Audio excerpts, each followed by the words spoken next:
Kita berjumpa lagi dalam acara Manarema hari ini. Saya berharap saudara-saudara sekalian boleh dalam keadaan sehat dan tetap dalam keadaan sukacita. Mari kita buka di dalam doa. Tuhan Yesus Kristus, terima kasih kalau pada kesempatan ini kami kembali berjumpa dalam acara Manarema hari ini Tuhan, karena kami perlu firman-Mu untuk bisa menguatkan kehidupan kami. Terpujilah nama-Mu Tuhan, di dalam nama Tuhan Yesus Kristus kami peraskan doa kami dan mengucap syukur. Shalom Bapak Ibu saudara sekalian, kita berjumpa dalam acara Manarema hari ini. Kali ini saya ingin membawakan satu topik, yaitu jangan pernah menyerah. Dengan harapan bahwa menghadapi situasi apapun kita tidak boleh menyerah, bahkan dengan keterbatasan yang kita miliki pun kita tidak boleh menyerah. Saya ingin mengangkat suatu tokoh legendaris yang sangat terkenal sekali. Tokoh itu bernama Helen Keller. Nah, Helen Keller ini dia dilahirkan di kota Tuscumbia, Alabama, Amerika Serikat pada tanggal 27 Juni 1880 di suatu tempat yang bernama Ivy Green, dan dia mempunyai seorang ayah keturunan seorang gubernur kolonial dari Virginia yang bernama C. Arthur Keller, yang pekerjaannya juga sebagai editor surat kabar di North Alabamian. Nah, pada usia 19 bulan di tahun 1882, Helen Keller ini terkena suatu penyakit demam dan panas yang sangat tinggi yang diperkirakan merupakan demam otak yang disebut demam scarlet. Demam ini ternyata punya akibat yang sangat fatal bagi Helen Keller. Demam ini merusak penglihatan dan pendengaran sehingga Helen Keller menjadi seorang yang buta dan tuli. Mulai saat itu Helen Keller hidup di dalam kesunyian karena dia tidak dapat mendengar, dan hidup dalam kegelapan karena dia tidak dapat melihat. Dunia bagi dia seakan-akan menjadi sesuatu yang tidak dapat dinikmati seutuhnya. Dia merasa saat itu begitu putus asa, kemudian dia hanya bisa menangis ketika dia ingin sepotong roti, tetapi dia tidak tahu bagaimana cara untuk mengungkapkannya. Tetapi kehidupan Helen Keller ini berubah ketika dia bertemu dengan seorang guru yang amat sabar. Guru wanita ini bernama Anne Mansfield Sullivan.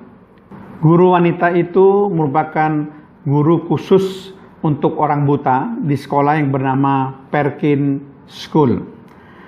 Helen Keller ini kemudian masuk di dalam suatu universitas yang bernama Universitas Radcliffe, dan dia kuliah dan menyelesaikan sekolahnya dalam waktu 4 tahun pada tahun 1904. Dan predikatnya, kelulusannya adalah magna cum laude. Ini suatu hal yang luar biasa, dan ini merupakan suatu rekor dan tercatat sebagai orang buta dan tuli yang pertama yang sanggup menyelesaikan pendidikan hingga tingkat universitas dengan predikat yang sangat memuaskan magna cum laude.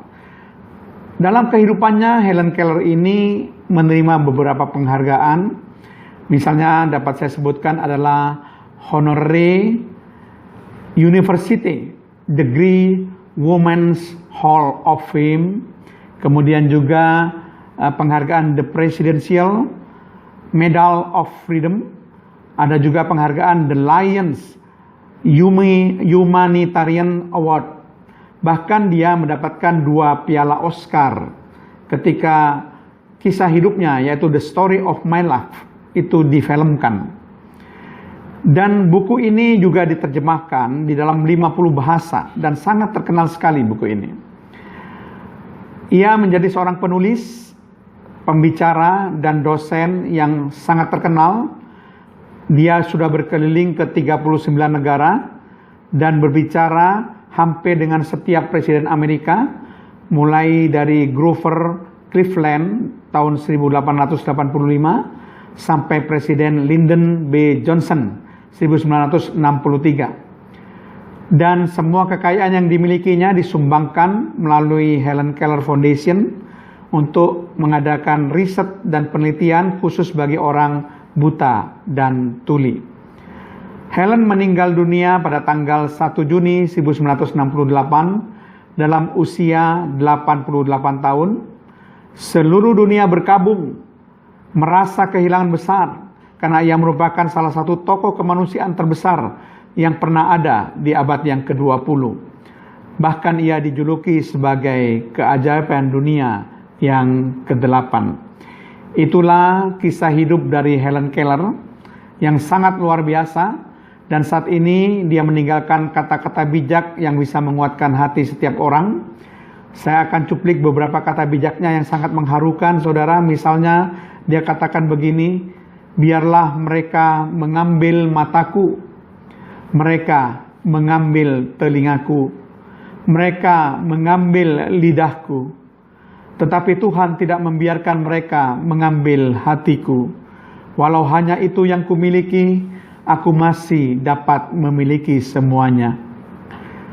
Kata-kata bijak yang lain yang juga menyentuh hati dan memberi semangat bagi orang-orang adalah, janganlah menundukkan kepalamu, tegakkanlah, pandanglah dunia tepat di wajahnya. Jadi kata-kata bijak ini memberi nasihat supaya tidak boleh berputus asa, tidak boleh merasa rendah diri atau minder. Pandang dunia dengan ketegaran, karena keterbatasan tidak membatasi kesuksesan saudara. Dia juga mengatakan demikian, saya percaya walaupun dalam tahun-tahun kesunyian dan kegelapan, Tuhan menggariskan atau menggunakan hidup saya untuk sesuatu tujuan yang tidak saya ketahui.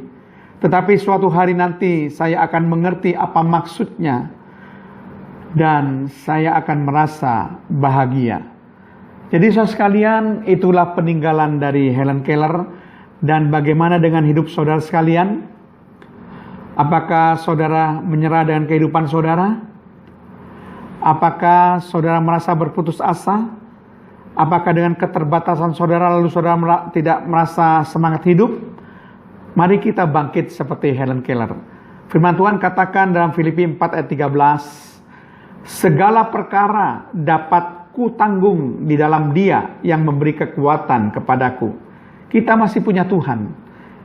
Tuhan Yesus Kristus akan memberi kekuatan kepada kita. Dalam keterbatasan kita yang kita miliki, Dia sanggup memberi kekuatan kepada kita. Dalam Mazmur 60 ayat 14a dikatakan, dengan Allah akan kita lakukan perbuatan-perbuatan gagah perkasa. Kita bisa melakukan perbuatan besar, perbuatan gagah perkasa bersama dengan Allah kita. Karena Lukas 1 ayat 37 dalam terjemahan King James Version dikatakan, for with God nothing shall be impossible. Sebab bersama dengan Allah tidak ada yang mustahil. Dalam terjemahan bahasa Indonesia dikatakan, sebab bagi Allah tidak ada yang mustahil. Tetapi terjemahan yang benar adalah sebab bersama dengan Allah, for with God. Jadi kita yang menghasilkan sesuatu yang besar bersama dengan Allah. Ingat saudara, satu ayat terakhir sebagai penutup, 1 Korintus 12 ayat yang ke-6. Dan ada berbagai-bagai perbuatan ajaib, tetapi Allah adalah satu yang mengerjakan semuanya dalam semua orang. Jadi Allah sanggup mengerjakan perbuatan-perbuatan ajaib, perbuatan-perbuatan yang besar dalam hidup saudara. Dan kita bisa menjadi berkat bagi orang lain. Amin. Mari kita berdoa. Tuhan, hamba-Mu sudah menyampaikan Manna Rima hari ini. Biar Manna Rima hari ini bisa menguatkan seluruh pendengar. Dan kami percaya Tuhan, firman-Mu sanggup mengubah, memberi semangat, mendorong supaya setiap pendengar tidak merasa berputus asa. Karena ada Tuhan yang masih menyertainya, yang sanggup membuat perkara-perkara besar di dalam kehidupan semua pendengar. Terpujilah namamu dalam nama Tuhan Yesus Kristus. Haleluya. Amin.